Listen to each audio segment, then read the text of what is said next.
All right. So welcome to last week night. Sorry, that's the wrong intro. Hey, so Mark here again. We are doing yet another live stream work in progress for C.H.A.R Against Humanity #1, all new original comic book projects coming to Alluhwi Comics really soon. And by really soon, I mean like the end of the month, end of April. Panic ensues. Anyway, welcome guys, gals, and everyone that's here for this. I see Cam is looking sorry. Yeah. So we're back. We took a little bit of a break, I think, kinda. Natalie had her first live art exhibit. Yep. 2 weeks ago. When we would have had our previous live stream schedule. So let's go off on a tangent real quick. And hey, Natalie, how was that? It was good. It was really good. Oh, I now have new decorations for my wall. These are the remaining pieces out of about 9 or 10. Mm-hmm. Like three big ones. Don't look at the little landscape ones. Those are other work. But yeah, it was really good, and I was surprised by like who came out to support and bought pieces. It was like younger people between let me say 25 to 35, and that's not what I was expecting at all. But considering like the types of things that I paint, little whimsical mushrooms and happy cartoony girl, I shouldn't be surprised, I think. But it was still really nice to find out. Nothing like, actual validation for what it is you're doing. So that's good. Yes. You have any other shows planned? For end of December, Mm-hmm. yeah, I want to put on another one for then. Or I say end of December, maybe more like mid-December.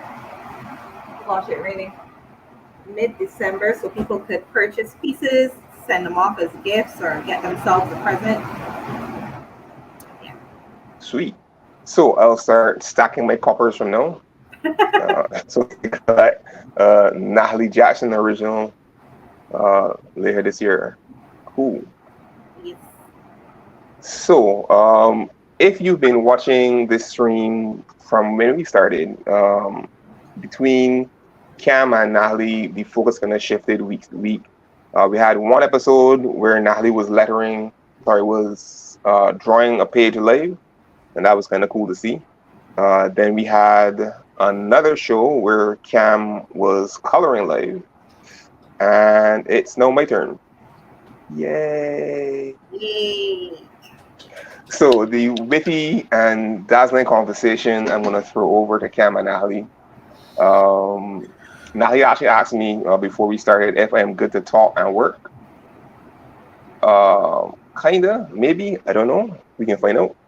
I'm used to quietly nattering to myself when I work. So this can be fun. Shout out Adriel, Aline, Hola, Tipos. Okay. Hello. Hi. You did not just pronounce Spanish like that, did you? You did not just pronounce the H in hola. I know you didn't. Hola, Tipos. My guy. Do I look Spanish to you? Come my on. guy, no. We're not doing that. We're not doing that this week. Last time we were on, you didn't know who it was Zordon, right? You didn't know Zordon. We're not doing that this week. We're not doing that this week, Mark. No, I can't. Okay. Hola, is that better? Yeah. Hola, amigos. So shout out to Adriel for joining us for this live stream. I hope you find it fun. Well, I let her. So I'm just going to jump into it. For those of you who are watching Airtime Machines from the future, feel free to drop in your questions as usual, your comments. Feel free to ask Natalie more questions about her art exhibit, Cam more questions about, Cam stuff. Absolutely nothing. Absolutely nothing. No questions. No questions for Cam, people. So Sorry. Cam is not taking questions today. He's being diva. How fancy. Okay. I'm just kidding. I'm just kidding. Well, you are the pretty one, so you guys could sit there and look pretty, I guess. All right. Flattery will get you nowhere. Nowhere at all? Will get you You're right, but will get you nowhere. Cha. See me later. All right, so I guess you can say spoilers ahead because we're actually going to be lettering pages, at least one page, hopefully, depending on how fast this goes and if I get freaked out or distracted or something. So officially, this is page 7. If you guys are seeing the screen, yeah, you are. Cool. All right, so this is pretty much the. Enough so that you don't. This is the page template that I created. Thanks. So we can't have you coming in and finishing in an hour and making us look bad. Oh, the heat is on then. Damn. Okay, so. All right. Let me lag a little bit. So yeah, this is a page template. I'm lettering in Illustrator. For those of you who have no clue about this process.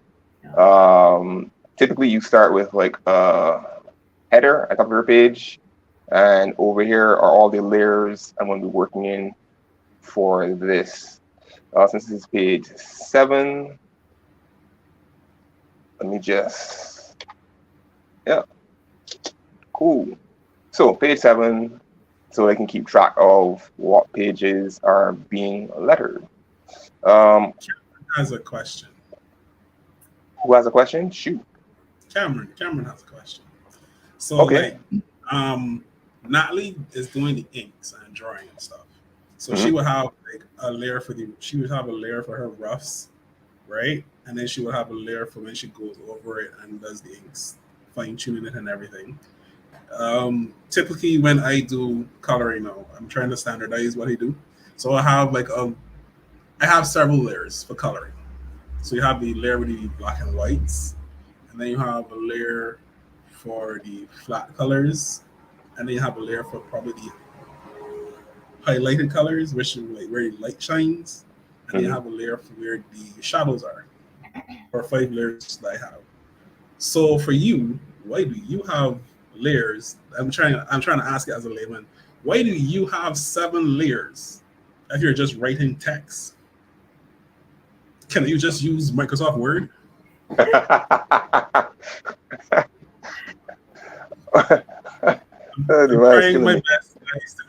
trying my best to be a host, guys. Oh my gosh. Good job. Right, so the layers are for the different assets or bits and bobs you're going to use. Bits and bobs isn't a professional term. Ignore me. But usually on your page, you've got the title block, which is up here. And layers are good for keeping things separated. From like my very first graphic novel way back, Bridgeland, the challenge was when I got the art, I wasn't left that book. So when I got the pages, the lettering was actually embedded into the art page. So making changes was too much of a struggle. But anyway, so here you got the bounding layer, which is where you start your page, and it will contain your guides. Yeah, you get to see it. So this inner guide is the safe space for all of your letters. This is for your art, typically, unless you have like full bleed art, which would then extend the end of the page. And this second outer guide is to make sure that when your book is printed, like physically printed, and they need to cut the pages before they bind them, anything outside of this line here would potentially get trimmed off. So unless you have like full bleed art that extends right to the edge of the pages, it's usually good to make sure that you've got your guides in place to make sure nothing is lost when it comes to printing, or in cases like this. So this is a single page layout. And when you're actually printing your book, there are left and right pages. So you don't want to you want to ensure that nothing ends up in like the cracks when the book gets bound, and then it's difficult to read or see when you are reading the actual finished book. The other layers here are for art, and let me actually show this works. So I'm going to place the sketch for this project. Natalie's still working on the line art, and we haven't gone the colors yet. But fortunately, I'm able to letter on the sketches, the pencils. Natalie's really good at not like having like significant changes, so I'm comfortable lettering on the pencils at this point, which saves time so that you don't end up doing too much crunch. So the art, the dimensions are bigger than the page layout, but everything is or should be properly sized. Is it? Nope, it is not. That's weird. Press Ctrl Z. Just press Ctrl Z back to the beginning. Maybe first Brian. Let me make sure that yeah, cool. Shift and Control. That is what I wasn't doing. Oh, okay. Cool. Yeah, so pages are properly sized to the art is properly sized to the page, which is super useful. So it's gonna snap to the guides. There is one hidden guide box at the edge of the page, which is what it's actually snapping to. So this book, the dimensions are something like American Standard, 6.625 by 10.250 inches. So Natalie, and this page is actually a bit bigger than that. So the outside in the invisible guide is going to make sure that everything fits, so that you don't really want to letter your pages or create your pages at the print size, because it's not going to give you the extra space out here I talked about before, so that when it trims, if you export the file at the print ready, or if you work your artboard at a print ready size, you're not going to have any extra to work with around the edges. So when you export that print ready file to whoever is doing your printing, and they have to trim the pages, it's going to end up being trimmed too small a little bit. So you don't want to fall into that trap. Anyway, so yeah, on the art layer, that's where we're going to put the art. So even here at the sketch stage, it's good we know what all the panels and character positioning and that kind of stuff is. So Natalie's swell at that, so I can really go in and letter. Let me see. So beneath balloons would be anything that needs to fit beneath the balloon. It's literally what it sounds like. Here is the balloon layer, and I'm gonna show you more about that later. But that's where the actual word balloons or thought balloons or like that would go on that layer. Special effects, looking at this page from the script, we don't have any special effects for this page, so you're not going to see any there.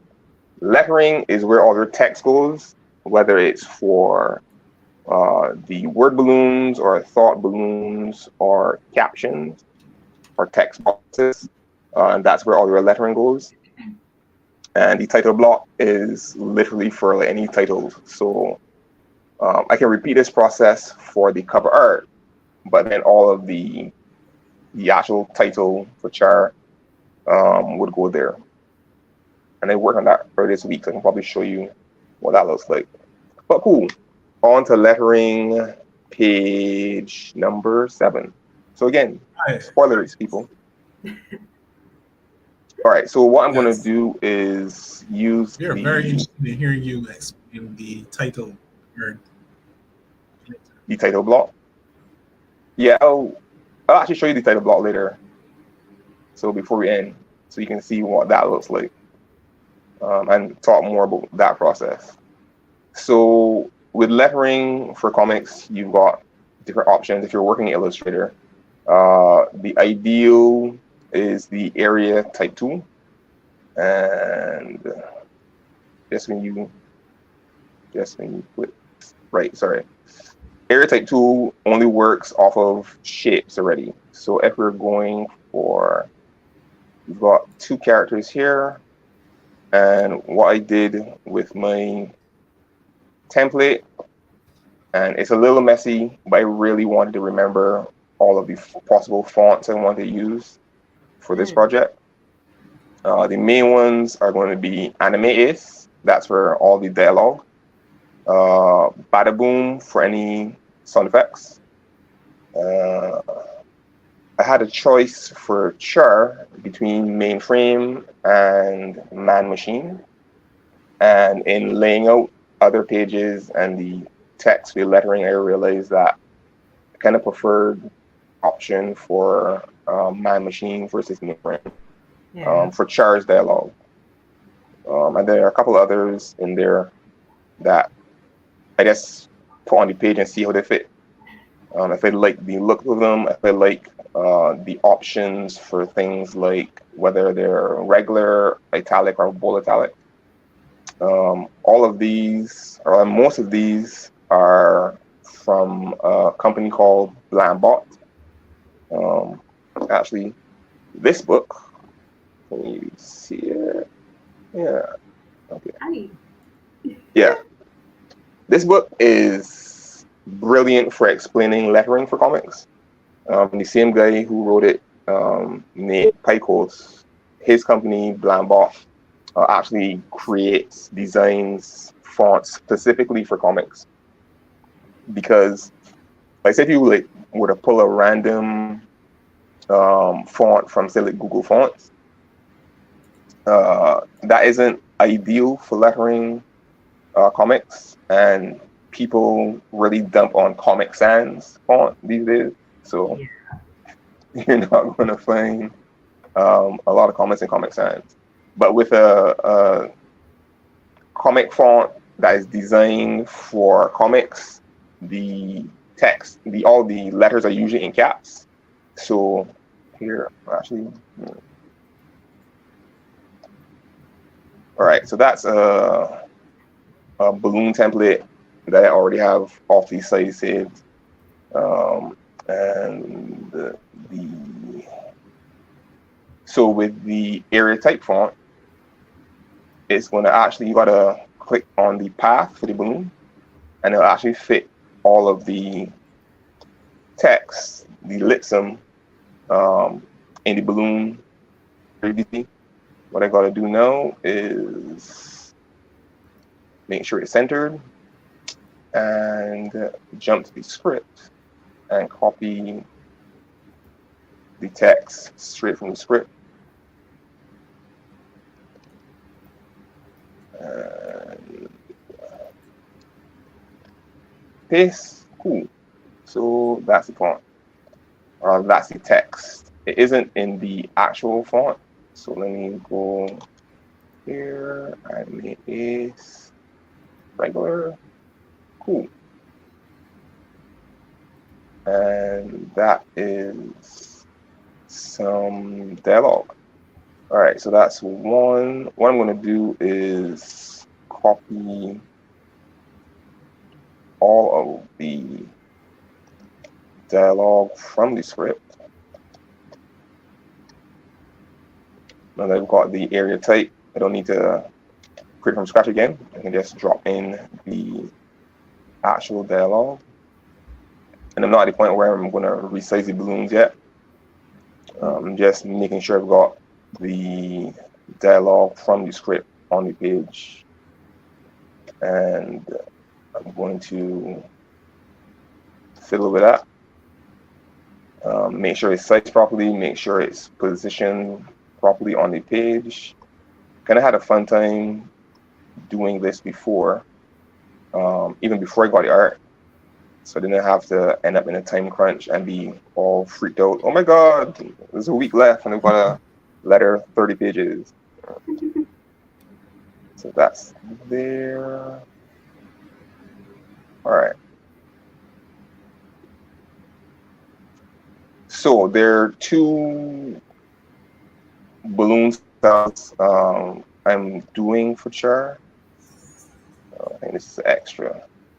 So one is the more like roundish balloons, and then the other is for C.H.A.R. And just drag this somewhere over here. Whoops.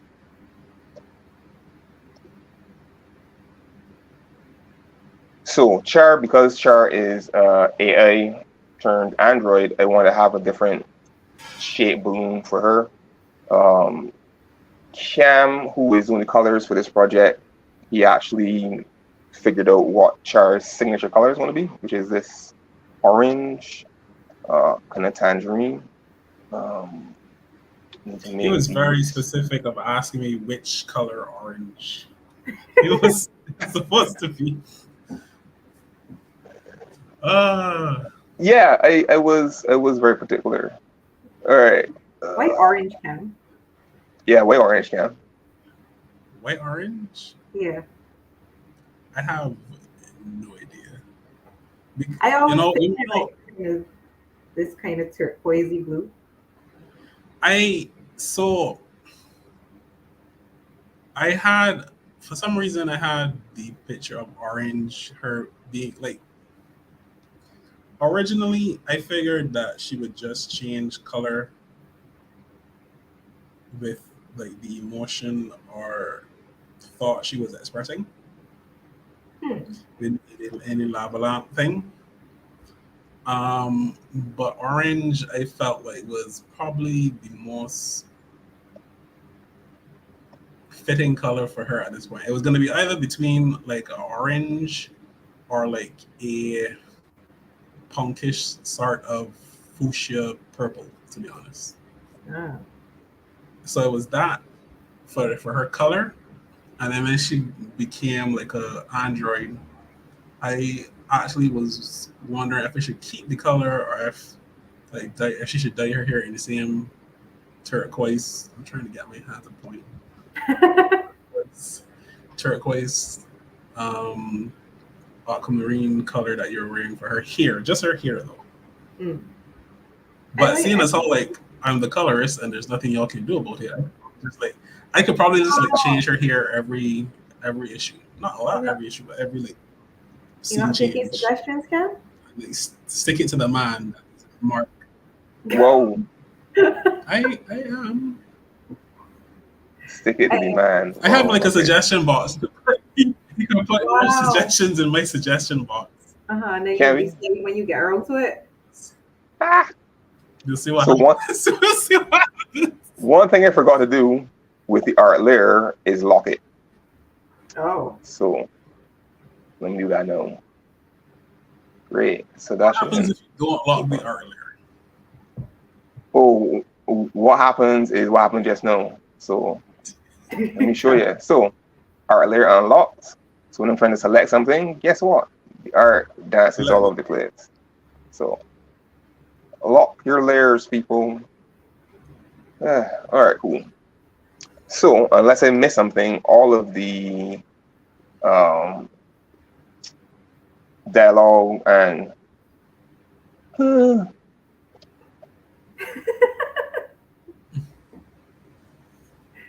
random noises have begun. The random noises are here.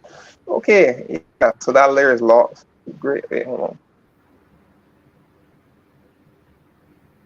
Cool. Yes, that layer is locked.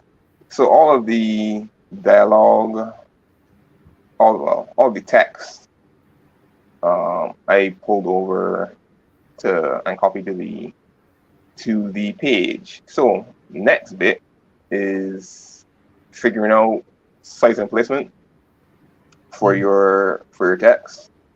The goal for lettering is to make it readable and understandable, but it doesn't clash with the art or the colors and like that. So you can't really get too well with your letters.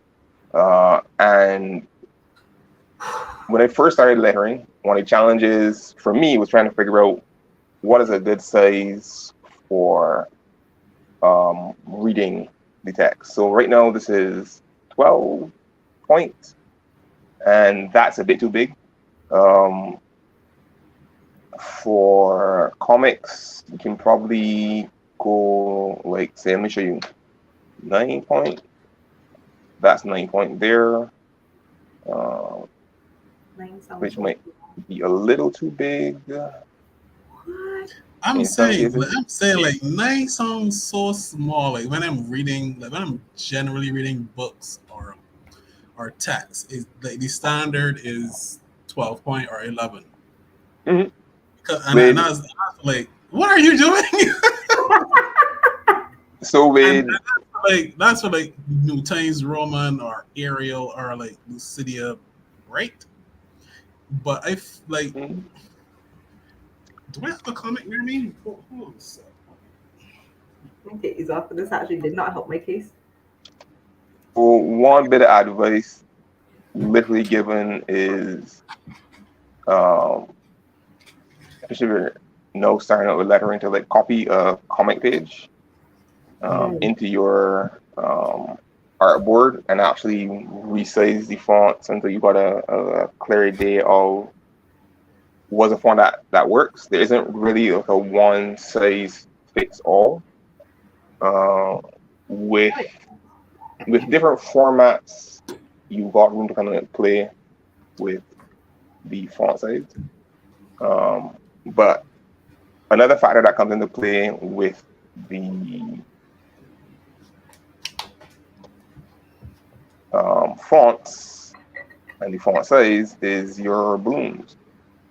So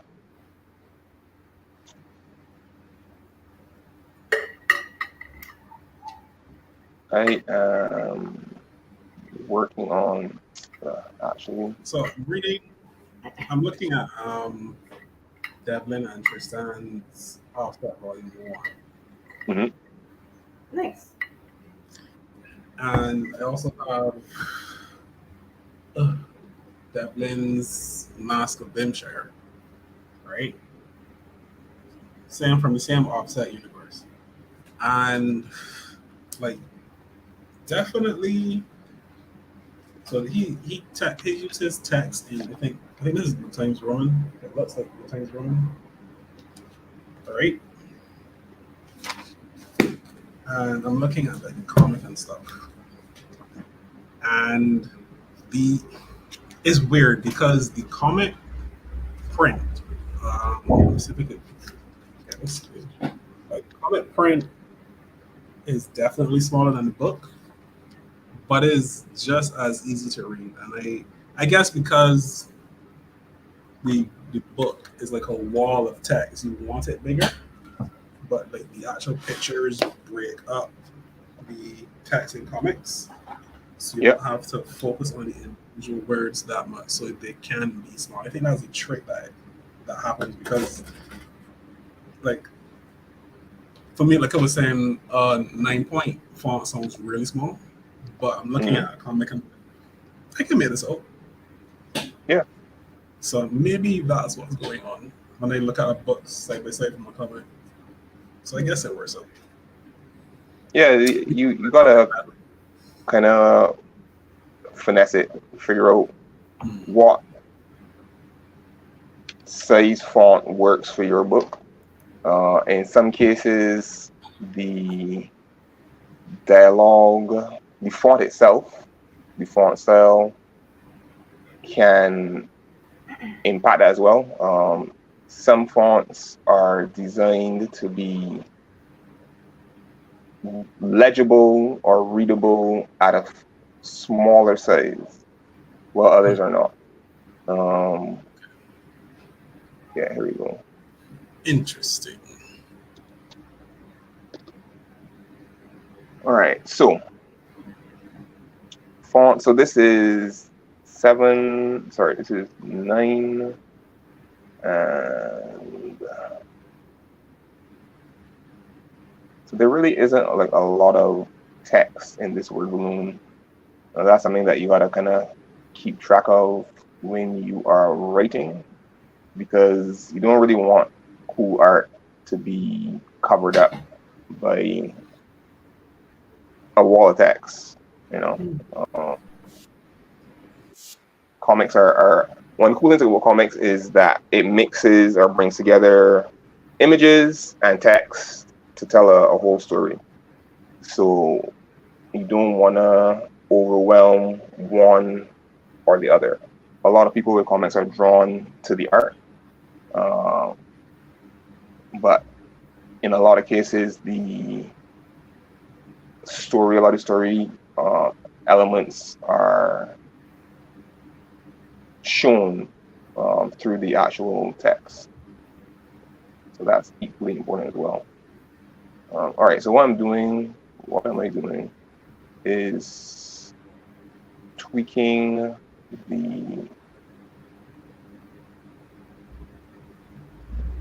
taking so long. Right, tweaking the wording, the area type to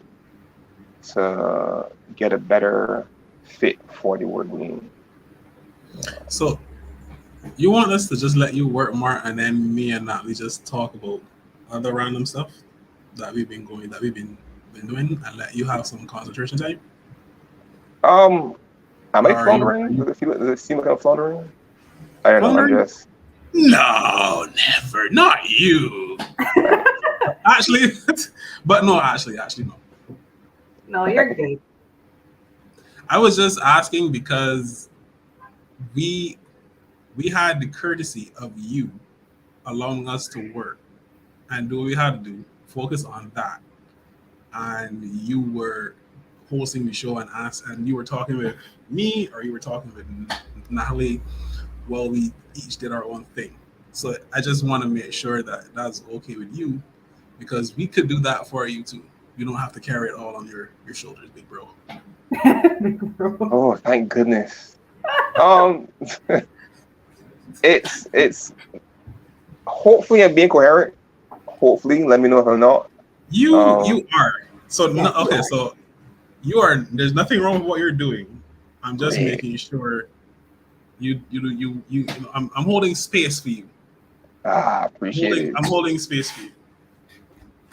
So Natalie, yes. while Marc is working on the lettering, how do you find the inks and going through the different sequential art that is this comic? How do you find it? Is it difficult? Is it challenging, but in a good way? Do you like it? Is it stressful? Do you love it? Let's hear what guys. Let the guys hear what you think so far doing this project. So I definitely had to knock off some rust doing sequential art again. Like I haven't really put together actual like comic panels since my weed days, as I had said before. So it's different to just drawing like a standalone illustration. Do not laugh, Camp. Do not laugh. It's different to putting together just like a single. I'm not laughing. I'm laughing with you. You laughing with me? This is my disarm. This is how I disarm. This is how I disarm people and make them feel comfortable. I laugh because my laugh it fills you with joy. I hope. I'm accepting the joy. Thank you. I hope it doesn't fill you with dread, because I feel like it fills you with dread. Then I might need to change my whole demeanor and go from like host to like supervillain, because that's the only way that like a laugh should fill you with dread. Wow. Well, we know you saucy, so I was just wondering. He is pretty saucy, yeah. Some dangerousness in that laugh. Nah. But yeah. No, I've been enjoying it. Putting together, like puzzling out how to best tell the story from frame to frame is a different kind of illustration or illustrating and storytelling, as opposed to just trying to get everything in one shot, you know. And I will say the biggest challenge that's going to come is all these soldiers, you know, because this is such a military heavy thing. Soldiers and the uniforms and stuff is lots of little things. That's like a So I personal have a question. I have a question then. So because it's digital, right? Are you going to have you considered just drawing one soldier and just copy and pasting him No. Okay. throughout? No. Yeah. Because you can make them look like the G-Force. Is it G-Force? Yeah, like the villains, the minions on G-Force that all had the same uniform. That the only thing you could see was their mouths. Oh But my I guess God. it's so you could just like copy and paste the same soldier or mercenary or whatever in different No. things, and then you could just erase like the hands and stuff and just like change. So one guy has his head like this, and then the other one has his hands folded, but it's the same body. Oh, okay. Well, in that case, yes. Like you would You could make definitely things do easier that. on yourself. I would do that. Yeah.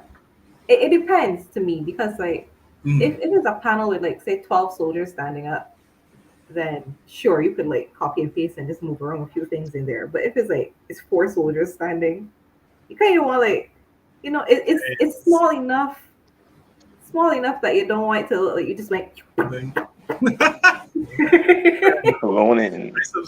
I subscribe to the one more than one rule like we did back in primary school. Oh my gosh. No. It's tempting though. But yeah, okay, cool. So the people are getting like real, no, not blood, but real sweat and tears and effort when they do purchase this comic, and not just like a copy and paste thing. Good. Just want to put that out there to the public that we do real work. I would do it because me as a reader and I guess also as a creative looking at other people's work, I notice the little things. I remember Mark talking about a comic that he had read where there was like a frog, a whole little story in the background of a fight scene with a frog hopping away and it ended up dead at the end. That's like something that I would notice. So like if all these soldiers were just like little cookie cutter things, that would bug me personally. It would be like, but why all them look like clones just standing up there? So I wouldn't want to do that. Oh no. Other dubious plans of Miss Kalina, she had like soldier clones both the place. I mean, save your population and create your own army. But think about it. If you are like a poor, if you're a poor Middle Eastern European country, European, right? I mean, why would you get like an army of 40,000 strong when you could just get an army of one and just clone that one guy 40,000 times? That is some Galactic Republic, Star Wars logic there. So yeah. My brain just like pitched me the most random. Like imagine your clones. you had this brilliant idea to clone all these soldiers, and then they just go wonky. So you march out all these guys on the battlefield, and then they start breakdancing or some randomness. I don't know. Like all of them have the same weakness. Poor eyesight. Not actually breakdancing, but it's like no, they're glitching. All have the same glitch. That would be hilarious. I'm very bad. All right, so let me jump in here for a sec. So with lettering, with comic book font, they typically only have. All right, let me double back. So for the script for a comic, you would see, like, for emphasis, words or even some letters will be underlined. But for comic fonts, there isn't an underline option. So let me, Really? yeah, so this is Anime 3, which I'm using for all the dialogue. Like when Right. you change it on the screen, it kind of like does this sort of shift sort of thing for some It's reason. like a On my little screen, it looks like animation. it's actually, yeah, it looks like a little. It's really cool. It looks like it's like actually like shifting and morphing into the thing. It's That's really cool. C.H.A.R deciding like how she wants to speak. She's like clicking Yes. through her options. Should I? I like that thought. So you don't have like underline and that kind of stuff. So in a script, when you write it, write dialogue, if you want to have a word be emphasized, you would underline it in the script. But then the letterer would know that that underline is actually bold. So for the script, since this is C.H.A.R.'s, the meaning behind C.H.A.R.'s acronym, the first letters were all underlined. So now I'm going to go through and bold them to help them stand out. And I can also probably tweak the size. Nope. Oh, good. That worked. Excellent. Yeah, tweak the size of the letters so they kind of stand out a bit more. 8.5, Marc. There we go. Like this. Ah. I am not alone. No, you're not. So one thing I realized about my coloring is that I didn't think I was as fast or as precise as I wanted to be when I did the live color that day. Mm-hmm. So what I did was I went back and I did some. I would have shown you guys what I did because I did it for my birthday, my son's birthday. And I went and I did those self portraits and I used them as like studies for how to get the shading and light done. Mm-hmm. So that when I come to this, I should be very prepared in getting my stuff done. And this is going to be a lot simpler than what I did because what I did was like trying to do like portraits of real people, but I guess digitize them. Yeah. But I did, but by doing that, like I found a lot of ways for me to really refine the skills that I already have, and just streamline them and make them a lot more like concise and stuff. So yeah, I'm glad I did the live coloring, so I could see where it was like falling down and stuff that I got like what's the word I'm looking for? Agitated about and stuff. Oh. And I went through it. With these two pieces. I took my time with them. I took my time with these ones because they weren't just practice. I actually wanted them to look good and stuff. And they came out fire, I must say. For me, at least for me, because like these are like some of the first pieces. They're some of like the first pieces that you know what it was. You know what I felt like. I always felt like I was trying to get to like a certain standard or something with my art. Right. And then when I finished the two of those, I was like, holy shit. I was like, holy shit. I'm at the summit of the particular mountain that I was climbing all these years. And I was like, whoa. And then like I looked around and I saw all the other mountains. And I was like, I wasn't like depressed. You know, like how I don't know, but I guess people in the chat when they watch this back or whatever, as artists, like I find like creators have this like self-deprecating side of them. Like they'll never be as good as like their heroes or something like that. And I always had that streak in me to a certain extent. Like I would draw something or color something and it would look good for the first hour.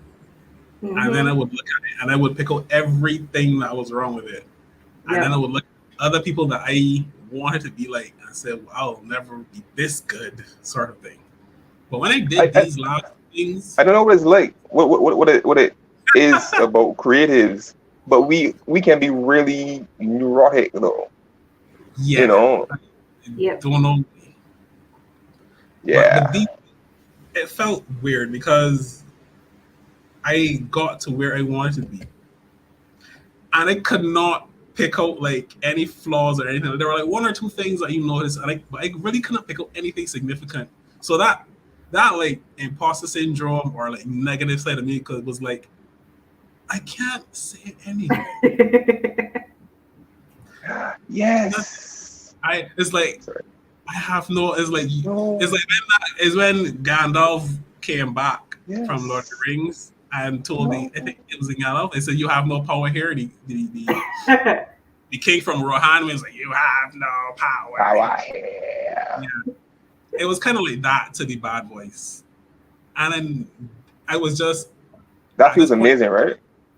It was like at this moment you just had like so much clarity. I wasn't even like basking in the achievement. I was just like very zen. Like this is what I am capable of, and I am proud of that. Now I want to be better. Like that was the only thought going through my head. Like I didn't feel overconfident. I didn't feel like self-deprecating and pointing out all the flaws. I didn't want to pop champagne or anything. It was just this very on the top of the mountain type of moment. Like I can see everything from here, and it is beautiful. Yeah. It wasn't about like bigging up yourself or popping champagne or anything. Like you just win the Grammys or something like that. I'm here. I finally made it. It's a quiet confidence when you realize that you hit the level, the base level of competence that you wanted to. Yeah. It's funny you mentioned like the artist kind of never satisfied, because I remember seeing a image someone drew of that as like a graph that your skills improve, but then there's also like your mental eye of where you see the skills that you want to get to or new skills that you want to acquire. So it'd be like your hands kind of lag behind your eye. So it's like, and then you level up and you're like, yay! And the eye's like, no, you gotta get better at this now. So you're kind of like never exactly totally happy. And it's good because it means that like you'll be forever learning.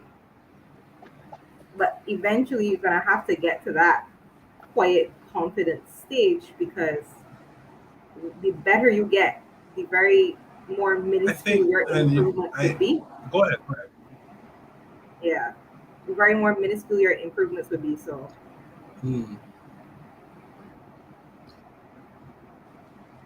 it's raining. I don't know if y'all can hear that. What I also realized is that it doesn't. Yeah, it's raining ever. Oh, it was raining by me earlier too. So it always rains for Easter in the dry season. Though I'm not complaining. Oh my god. The other thing I noticed too is like that same thing that you said with your eyes and your skills. Yeah. It seems less of a hindrance for like other things. So like for me, I started boxing last year, and I was doing the gym like consistently since 2020. Apparently I was preparing for the apocalypse, which happened, and I'm still here. So it's working. But like I noticed that it's not something that I constantly like do, but I don't like progress chat how much I can lift now than before, or I don't progress track how many of a certain thing I can do. I just go and do it, and I kind of know that I am doing more, but isn't I don't feel the same way with like when I'm doing art. And then I also look at some of the same people that come to the gym with me because we call ourselves the regulars, and then there are people that are not don't come as regular. So you see the difference between like me and the other regulars, and then the people who come willy nilly and stuff. And the difference is so vast in terms of like stamina or strength that it cannot be unnoticed. It cannot go unnoticed, and it's only then that you realize, hey, I was like that 2 years ago. Like I couldn't get past the first round 2 years ago, and now I'm on round 5 and still pushing. Yeah. Like I'm on round 5 and asking for more. So definitely, if anyone is listening in the future, give yourself some grace. You are getting better. Cameron Zen moment. Cameron with the word of wisdom once again. Yeah. All right, I so for lettering, there are some things you can try to avoid, but it can be like a little finicky. So this set of text up here is ideal because none of the words or the longer words kind of trail off. Let me show you what I mean. So yeah, if I pull the text bubble too far out, heuristic is going to have a little split. And because it's in the area type tool, the advantage there is that you can pull and stretch the balloon and the words will kind of like auto fit the space or as close as possible. But then if you try to push it in too far, you're going to see this little red square there that indicates you got text missing. So yeah. So what I am trying to do with the balloons, even here at the sketch stage, is try to put them in the empty spaces on the panel, not covering any art as much as possible. So all of those are sized and placed to fit on the page. What I'm going to be doing next is getting all of the balloons, details, the actual caption boxes in places. So for the project for the template, I have a couple of balloons for this project already laid out. I was trying to figure out what I wanted C.H.A.R's style of balloons to be in terms of color and shape and that kind of thing. So for C.H.A.R, we've got a couple of captions. So I'm just going to pull this over here. C.H.A.R is speaking the scene, so I just need a couple of balloons. And I've already got the caption box over there sorted out. So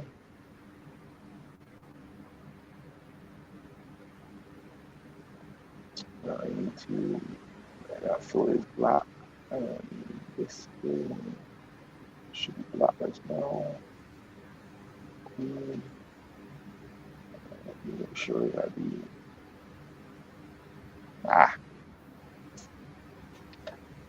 This one going to be like a kind of 3D pop forward effect. Yeah, that's size for that. So kind of like this here for the caption balloon. Honestly, for the captions, let me ungroup that. So I could pull the black background and just leave it like that. That is one option. And I think what I did for another editor balloon pretty much is I made this a bluish color. Yeah, I think that's pretty cool.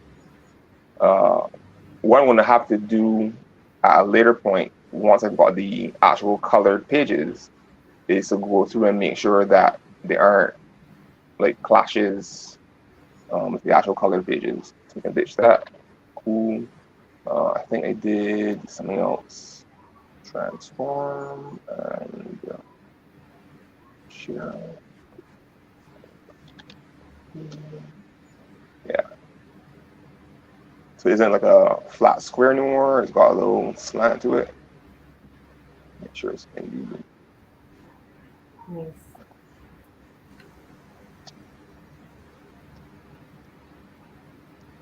Random question for you, Mark. Do you have a favorite font or like balloon format?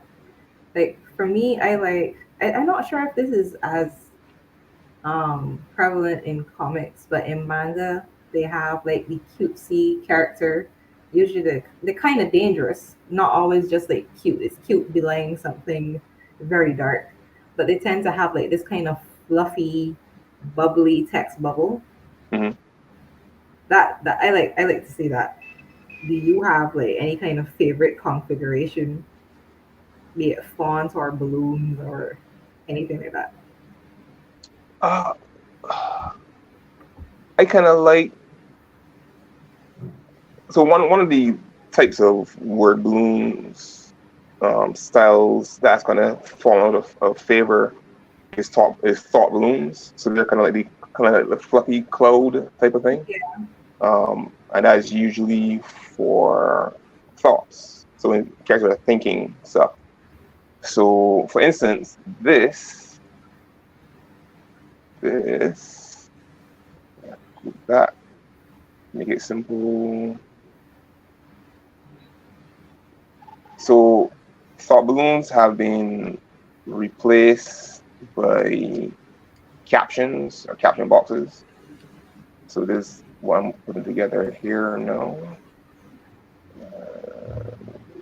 Pull that in. And I think, was it?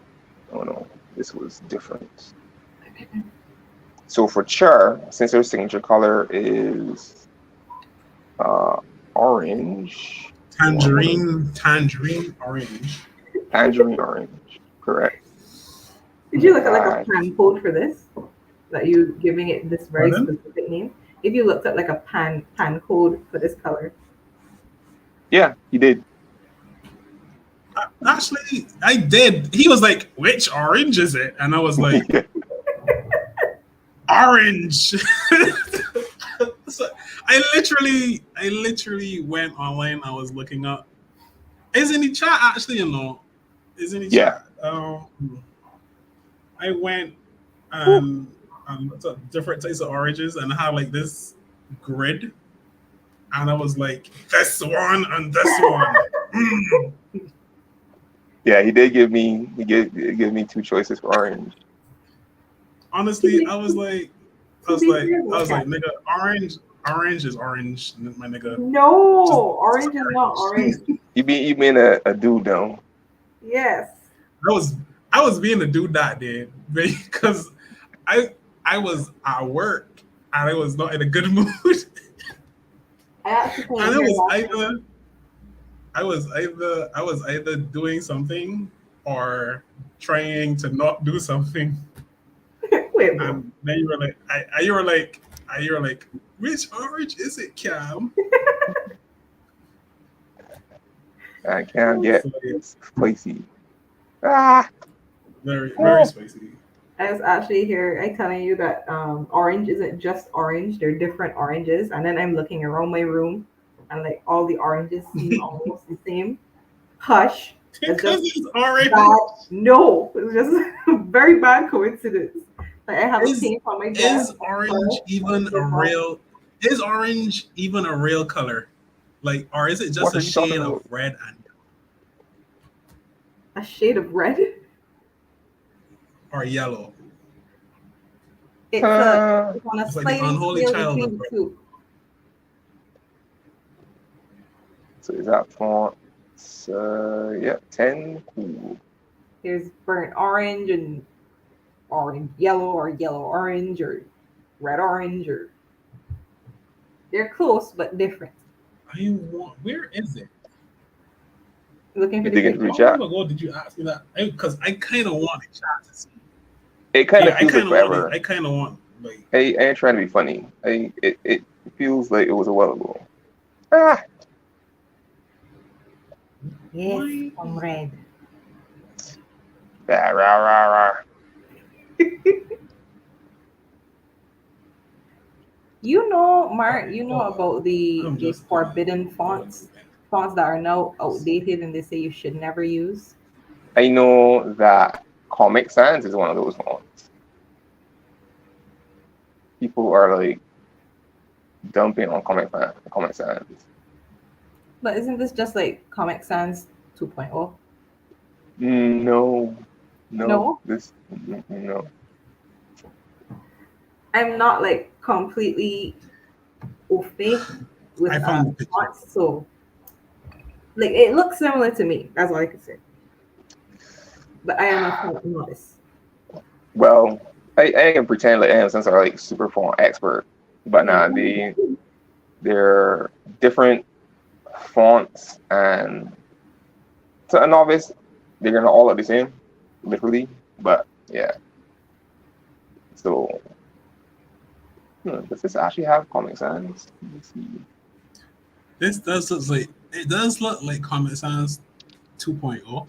They're very similar, but this There is looks Comic more, Sans. I guess, Thank you. elegant. Smooth. It does look more elegant. So let me copy that. Sending me now to look up what exactly Comic Sans used to look like because I don't. So this is Comic Sans here in the line. And so let me see. Kalina. Okay, it's the same Damn. fucking thing. I told you. What the hell? It's the same thing. They just called it something else. Ah! I feel cheated. Like You should only feel seen- cheated. You should only feel cheated if you pay for it. Oh my god. All right, let me pretend that we never learned string real quick and carry on. But I mean, like that's what I was saying. I don't get why people were hating on it so much because it's kind of like this standardized comic font. So why is it bad? And then like all the other ones are like, oh, don't use Comic Sans, use something else. It's like, but they, Yeah. you I know, found they're a just picture of the oranges. like iterations to the same thing. Yeah, pretty much. It's like the So- am I about to bomb the chat by saying it's like the pineapple on pizza rule? Hey, got it out. You don't. First of all, We don't do that here. First of all, there's nothing wrong with pineapple on pizza. Good man. Hey, so we all in agreement here? Yeah. Good. And I got hands for anyone who says otherwise.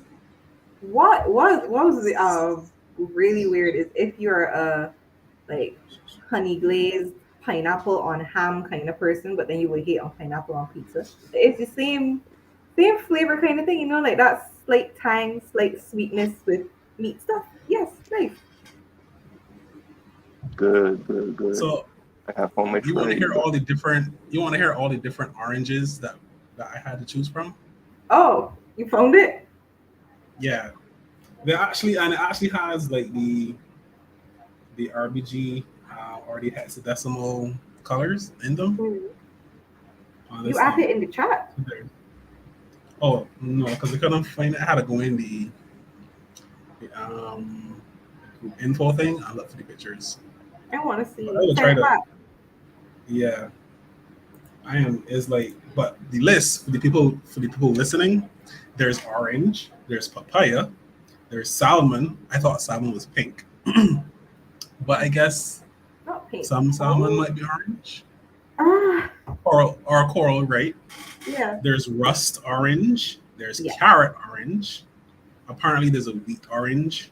There's a red fox orange, which I thought would be red, but I guess it would be kind of a burnt orange sort of orange. Yeah.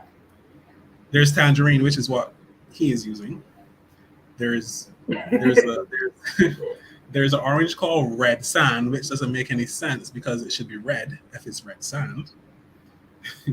There's I don't know how to pronounce that word, but it's O-C-H-R-E. Ochre. There's Ochre. Ochre. Is that it? Ochre. Ochre. We'll go with ochre. There's Sedona. There's a Halloween orange. There's a mango orange. There's a coral orange. Funny because we thought coral was pink. There's a orange peach because I thought peach was its own color by itself. But Me too. there's a basketball orange, sunrise orange. There's an amber orange. Funny, I thought amber was gold.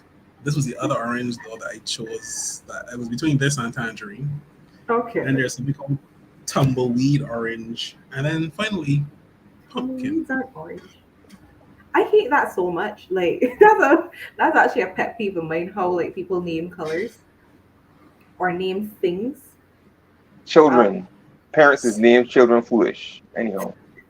Like I remember looking at it was nail polish or something, and they were like royal purple, and it was hot pink. It's like why what is royal purple about this? Royal purple is an actual color, I would think, like a nice deep, rich, dark purple.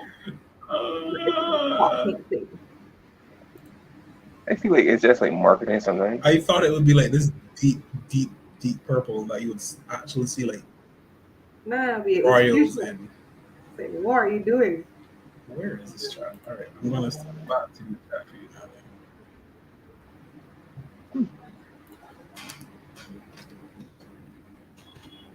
Or like, there's a bird. Oh my gosh, it's called green heron. The thing is brown. It brown, like all over. It brown. But it's called a green heron. What you don't realize is that that's Mr. Green's heron. Oh god. That's the best I got. Sorry. All right, so I didn't like the balloon for this bit of. Let me with my finger for this bit of dialogue. It was a bit too there's a word for it. Anyway, it was a bit too long, vertically long. Yeah, that's not the word. Elongated, long-winded. Elongated. Thank you. Hey. So yeah, I like the balloon being a little more squished top to bottom. Yeah, so this for me looks a bit better. So yeah, cool. All right. Hey, it's 5 o'clock. Cool. Now you got to add tails. Yeah. It is 10 past 5. It's 10 past 5. You've lost. No one has won. Shush. Shush. Yeah, vindicated. No one has won. We've all No gone one. over side. Listen, these things take time. Okay. So adding tails point there. Let's see if you want to the top. You want to triangle that. And then I don't know what I thought, but I'm surprised you're drawing them manually. I don't know why. That makes zero sense. I don't always draw them manually. I just want to. I don't know if I was expecting like that's how I go. A template with tails that you could just. I do have tail templates. It's just that it can get kind of sneaky in terms of orienting them towards the speaker. So. Ooh, I like that. Like You should be how you do the word bubbles and everything is its own little art form. So yep. He's cutting her off, so it's like overlapping the bubbles. So this is a tail template I have, and it's a bit bigger. You could just resize, right? Yeah, it can resize. It can be a little, what's a good word, challenging to, and kind of finicky sometimes to properly orient them to the speaker.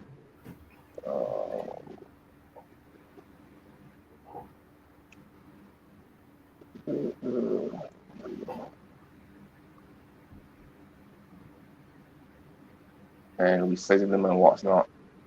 Go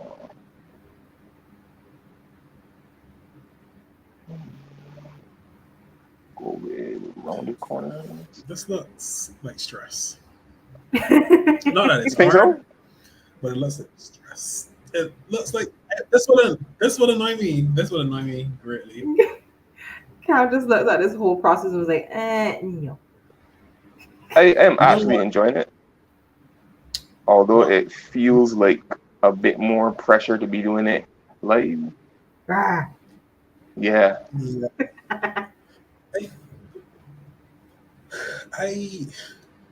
I have so well. Okay, so hold on. I'll say this. Me and another group were working on a comic. I think I showed you all how far we've gotten in it, but the other people were working on other projects, so we kind of paused it.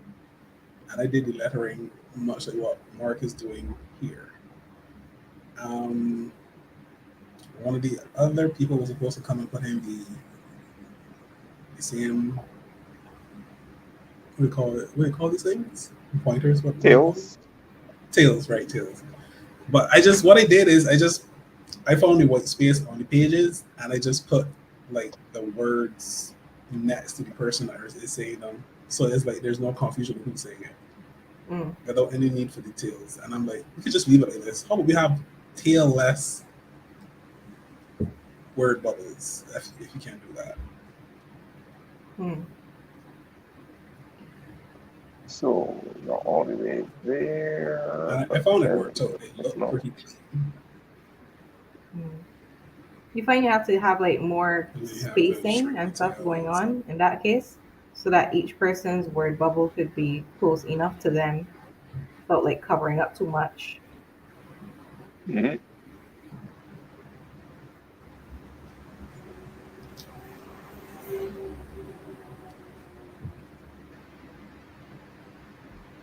I also like how, and this is what he's doing right now in this frame, how she's trying to finish the sentence, and the other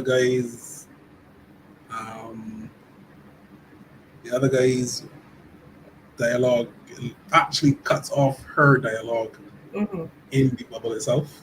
That's what I was saying. That it's like it's its own little art within the panels. So mind your layers, people. It's like making body language, but with text bubbles.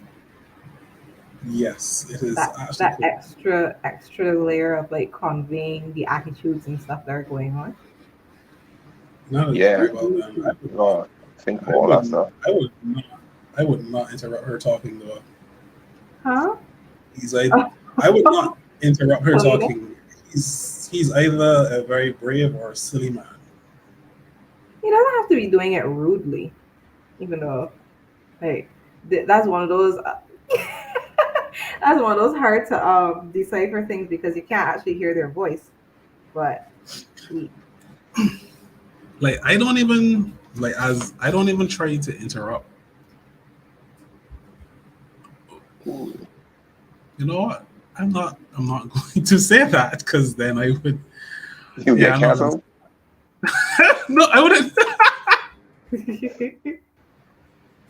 No, I'm not gonna get canceled. I was gonna say that as a man, I don't even try to interrupt women speaking, but I also remembered that I'm married, so I'm pretty sure that it happens both ways when we have disagreements.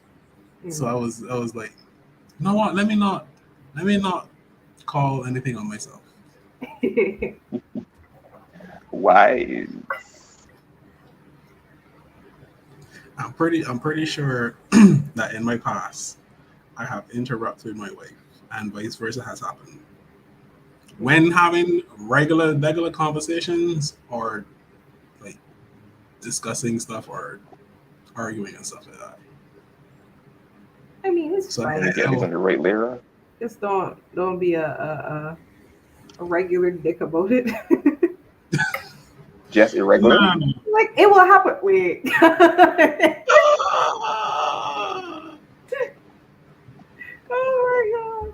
Oh my my goodness. Don't make it a habit, is what I'm trying to say. Oh, that's Yes. better.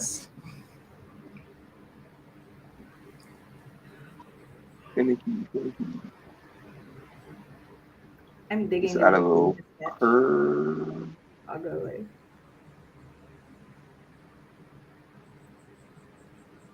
Oh God. Sorry. I don't No, know why that's that entirely so appropriate. much. You and I these don't know why that poor made me laugh laughs. so much. Yo, yeah, y'all need to stop bringing up like that side of me on the lives. But why is this fun? This is our fault. It kind of is. You're like the triggers for people on the internet Take no responsibility. hearing me who are capital. Marc takes zero like responsibility. I belong in house in the street or something. Oh my. I accept zero responsibility. You're taking zero questions. I'm taking zero responsibility. Thanks. To be fair, no one has asked me a question. No? Damn. No one has. I've been the one asking all the questions today. So the day you get the host is the day you get the skate and the questions. Cool. I mean, cool, man. Damn, do I have to dig for something to ask Cam now? Yes. You should try. Don't strain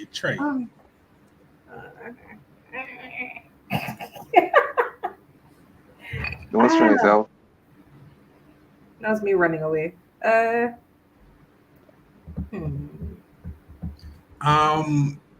Before you ask a question, oh no, there's someone in the chat, Dumpling Duppy. He's asking, why don't you use the star tool? I assume to do the tails. Star tool. I don't know. I don't know. He asked a question, so you can answer it. Simple answer, honest answer. This is yesterday started doing it.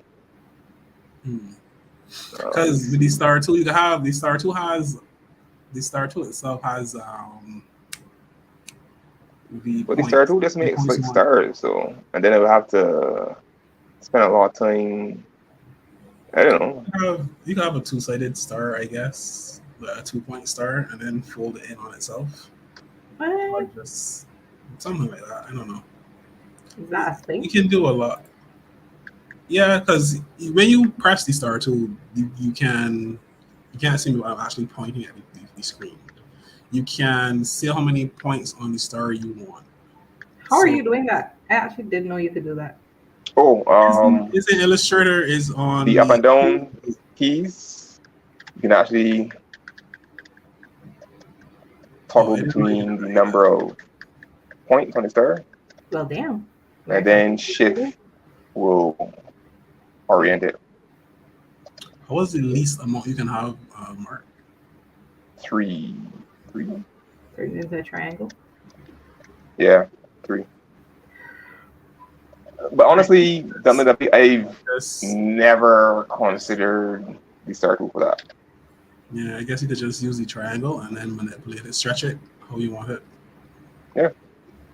That's usually, for me, simpler. And just being super finicky, I guess.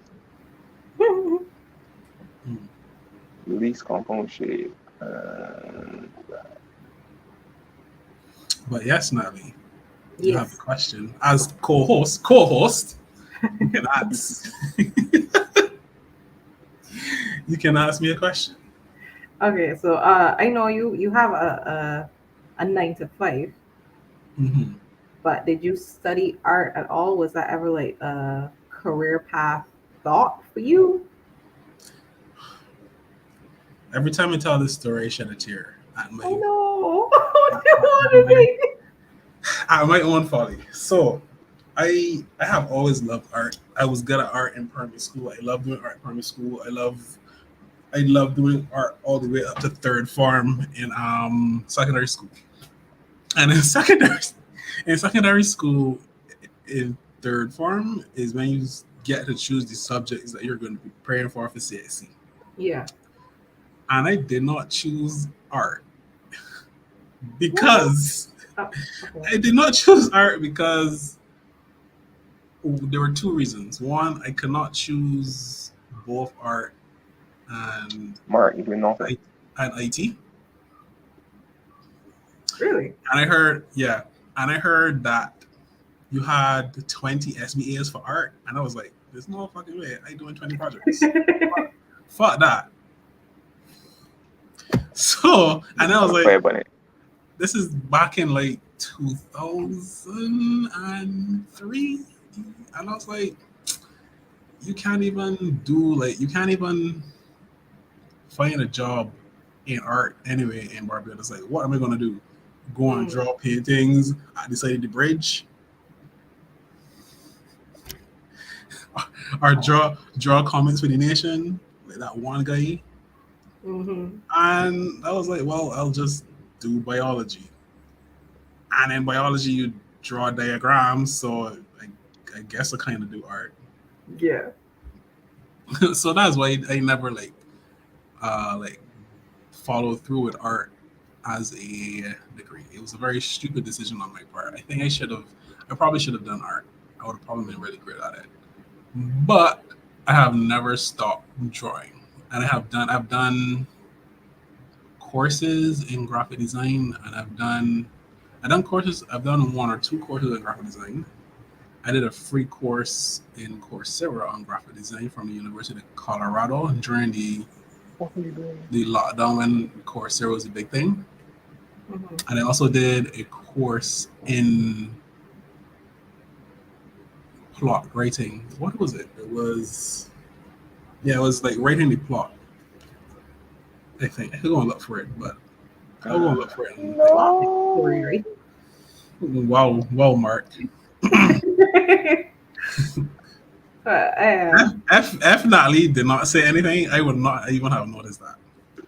So thanks, Natalie. Blame her. Yeah. Then like before, like let me see. I also did this course on Udemy. Mm-hmm. And I can't remember what its name is at this time. If you give me a few seconds. You know, Mark, you're doing nonsense. Wait, can't just dip. He's left us. He's abandoned us. No. I guess he'll come back. Hopefully he'll come back. Oh dear. How are you getting through, sir? You know, it was fascinating. I feel like I'm taking longer doing this on the live than I would have not on the live. It happens. Yeah. It happens. So I don't know what the psychology behind that is, but it's the pressure. The pressure in the random conversations. Yeah, because usually when I am lettering, it's just music in the background. Mm-hmm. All right, cool. And yeah.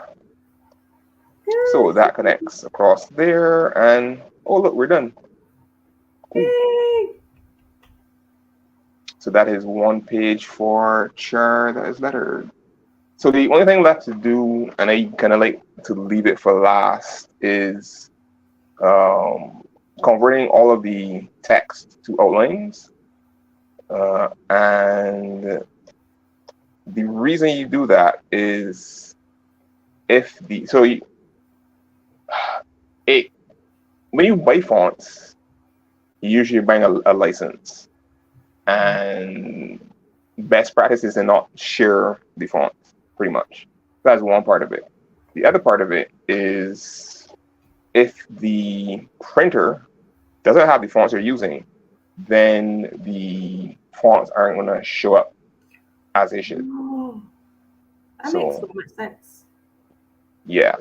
Hold on. So I usually like to wait until I've got all the fonts properly positioned, because once they're outlines, they're literally shapes now, and then it's impossible to, or I haven't figured out how to Cam's back. Yeah. And Adam's stream, and he's back. Yay! I'm not gonna tell you what just happened because I would be embarrassed. This is a safe space. No need to get embarrassed. So good. Had technical difficulties and we're back. I'm gonna go That's search for fair. something and then Cam just dipped. It's like, wait, where did he go? I clicked on the tab for Udemy and not click open new tab. So Oh shoot. so I clicked all the conversation. Right, yeet himself over the discussion. Yeet in post haste. So yeah, so the last thing I typically do with each page is convert all the text outlines. So there's a later process for this. So even though I'm lettering with in this case, the pencils in the background, I'm actually going to put all of the page elements together to make the print ready file using InDesign. So I would be exporting. Let me show you. So yeah, I'm going to export this as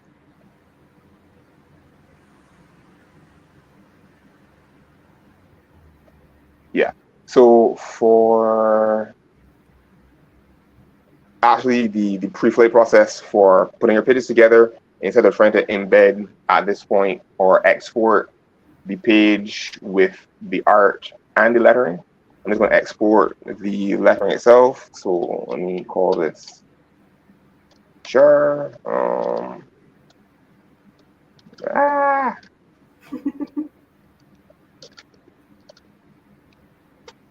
Letters, page 7.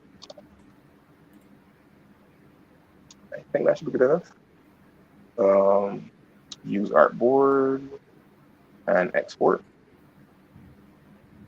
And then I can tweak the color mode if need be. Make sure the file quality is decent enough. Make sure the resolution is high enough. And hit the export for that. Cool. And I'm going to stop streaming that and pull up the page that I just exported. Cool. So actually, before I do that, let me do something else.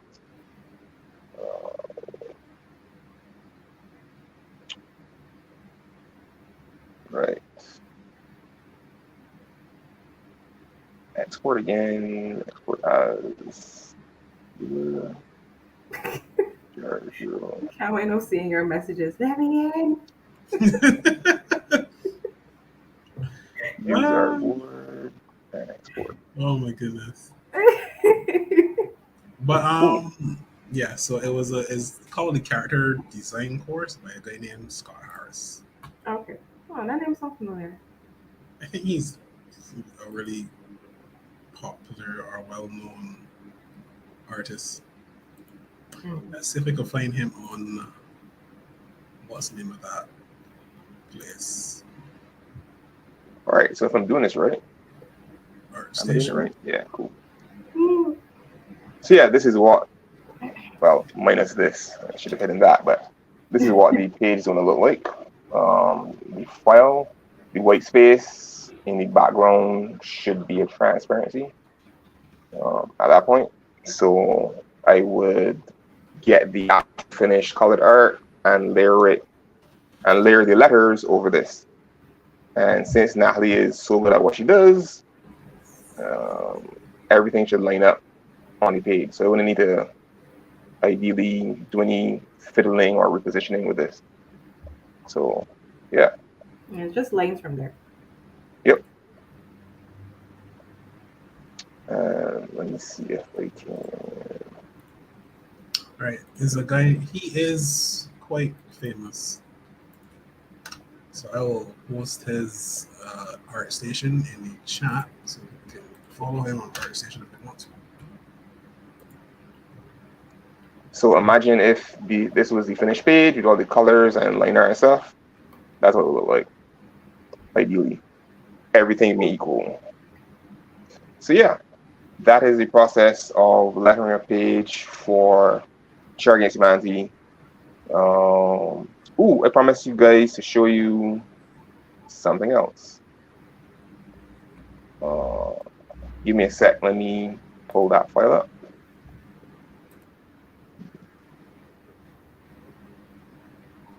Here, did I save it already?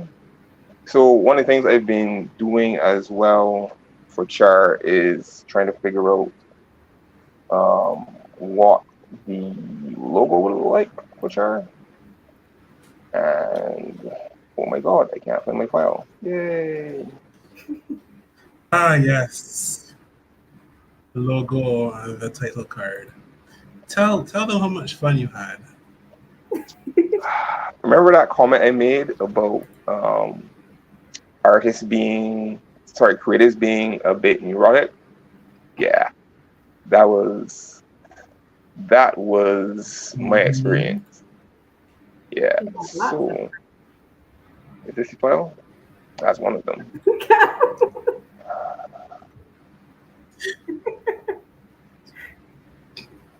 Sam over there positively glitching. Did and you, laughing. Natalie, were you paying attention to his posts when he was doing the title cards? Like, did you really pay attention to what he was doing? He was like, "This is it," and then it was like 4 more posts. Yeah. Like, which one is the best? I'm like, dude, calm down. I was freaking out. And I tried to give him like the very level-headed. I tried to give him like the very level-headed critiques. And I mean, I like what you're doing here, but if you do this, then it might not work from a graphic artist, standpoint. So you probably want to just simplify it a bit. And then I told him about the transparency. He wanted these things transparent. And I told him that, if you make it transparent, it might not show up good on some things. Mm-hmm. And then he was like, I don't know what went, and I just left it there. I don't know what happened in his brain, but I like to think that all the little marks inside his head, like just press the red alert button, and then like we need to like prototype this on every color to make sure that what Cameron says does not happen, and then just went into like full oh my god, I don't even know what's the full draft mode, and like just hit off all of these different drafts, and C.H.A.R was like, what is this? So let me see if all right, cool. Yeah. So I don't remember what I did with some of the other iterations of this, but this is the final form for the C.H.A.R logo. Yeah, that's my story, and I'm sticking to it. But Cam did give some good feedback and said that something will not show up against some color background. So I literally went through and did this with some fairly common colors, and then went and tried to tweak the transparency and that kind of stuff. I had a whole thing. I sure on sleep doing literally nothing but this for 2 days was an experience. Because honestly speaking, I can't say that this final thing is the idea I had in my head. Getting to this stage was iterating a bunch of little tiny concept pieces, and it's like, okay, does this work? Does this not work? How about this? The shape of the symbol is taken from graphene nano ribbons, which are actually a thing, like science. Google it, have fun. But that's how many science influences, actual real world science influences that came into the story, and I wanted something to kind of represent that. So this is what it came out of. Here's my Marc mess. The Whoa. Oh my word. Yeah. Marc fell into the art abyss. This is what happens when you don't pace yourself and and maintain zen. This is what happens. Yeah. You fall into the abyss. Like one idea I had is like a bunch of little like hexagons. Because if you like Google, No, you were going to. Were you going to try and make hexagons a hexagonal shape? Were you going to try and make like the words C.H.A.R out of these mini hexagons? that was one idea. You were, weren't you? I did. Yeah. Yo, you must have been so mad at that point. Oh my god! And this is working completely sober. Wow. Yeah. Yo, you know you are without a shadow of a doubt. Your character in C.H.A.R is Dr. Brigadon. You know that, right? No, it's You not. are legit. You are legit a mad scientist, fam. No. Look at this. Weird scientist. He's a weird scientist. Okay. I know what I'll do. Instead of one big hexagon, I'll make 1,000,000 small hexagons into one big hexagon. I'll shadow clone jitsu it. Oh my god. Yes. Yeah. So this is the artboard of iterations for the C.H.A.R logo. Yeah. I would like, on a serious note, I would like to commend your effort and your hard work, though. It is true. Just try not to drive yourself insane next time. In any case, this I was is going the to stop you. finished title card. I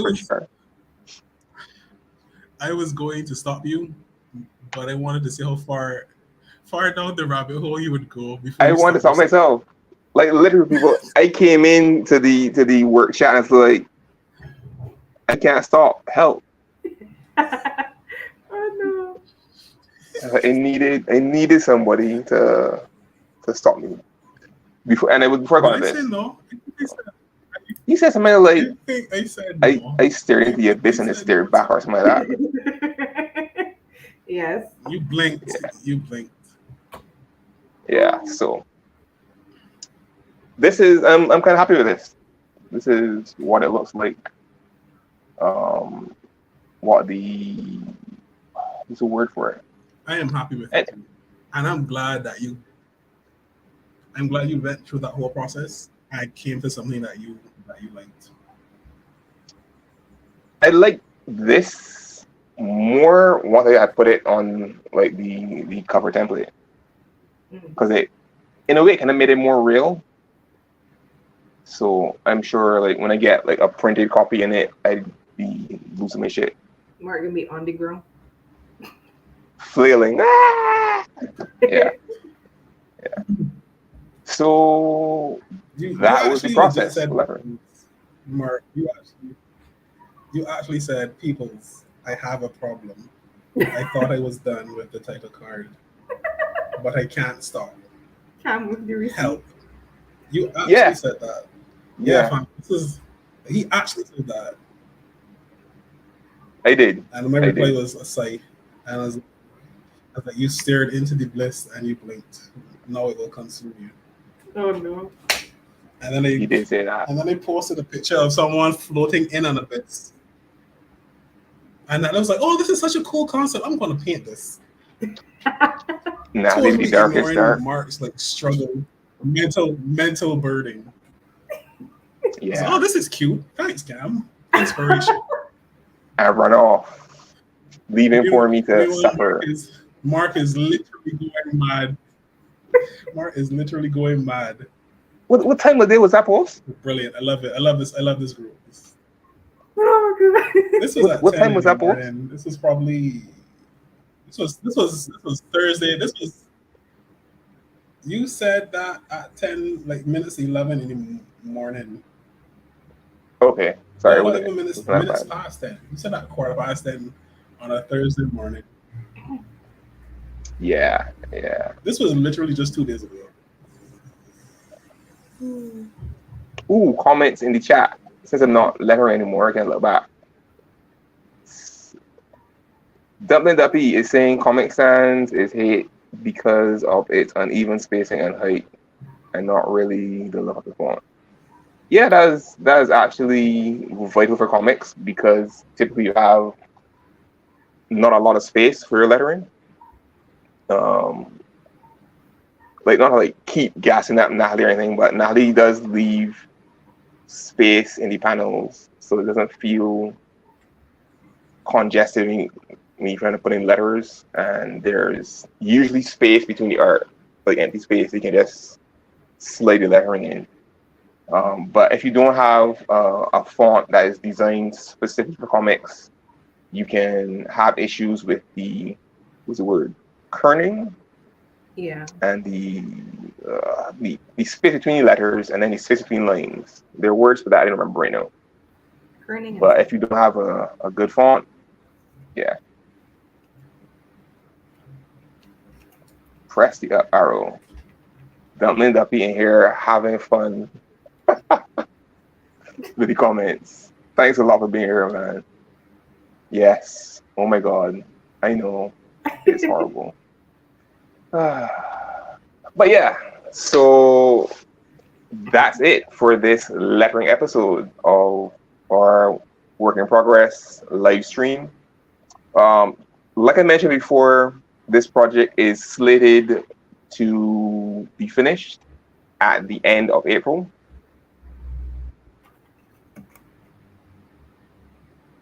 Yeah, so we've only got one or two more.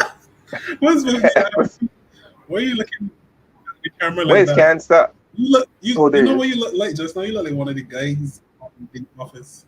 Stop. When you gave a look just now when you paused, like you were looking into the camera, like you were in the office. The TV show of The Office. Yeah, that's me, a character. But yeah, so we've got, after this episode, we have no more than 2 episodes left.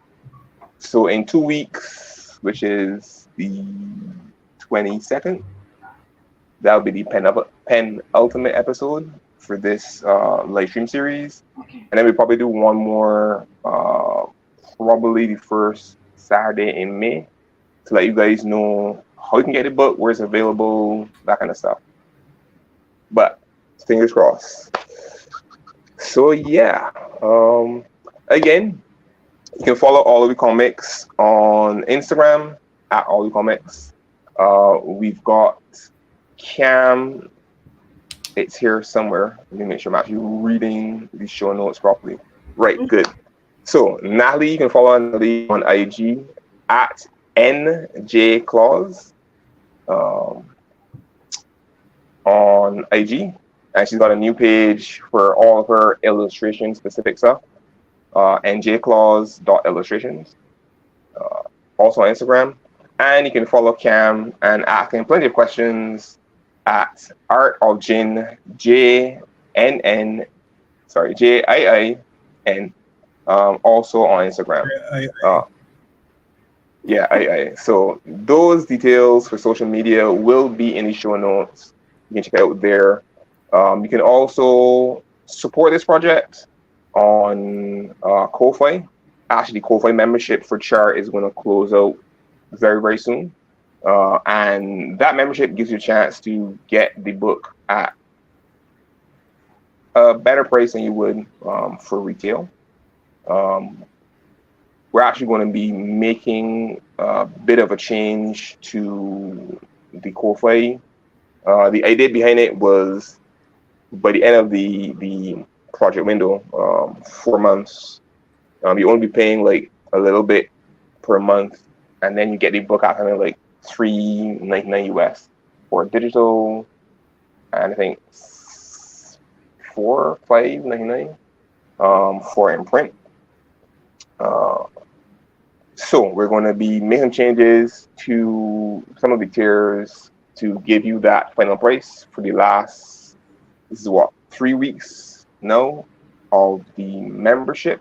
So you can check it out there. If you already are a supporter of the project on Ko-Fi, then your tier will remain unchanged. So nothing to worry there. But yeah, that's it. So support us on Ko-Fi, become a member on Ko-Fi. You get cool stuff like other conversations and behind the scenes details. I think I would have actually posted, yeah, when the logo was done, the for C.H.A.R, that was posted in the Ko-Fi for members, and some of the first lettered pages. We actually have a little process series of images there on the Ko-Fi. So keeping you guys updated as well. Am I missing anything? Don't think so. All right, great. Special thanks to Cam for hosting duties, even though he refused to take questions. Thanks again to Natalie. And thanks to all of you for being here and following us on this process. You can also check us out on YouTube, Alluhwi Comics on YouTube. And that is where you will be able to catch previous episodes of this live stream on demand. Hit the little bell for notifications and like and subscribe. I think that's what the kids say. Anyhow, that's it for us. We're out. Have a good Easter weekend, people. Bye, peoples. Bye. Stay safe.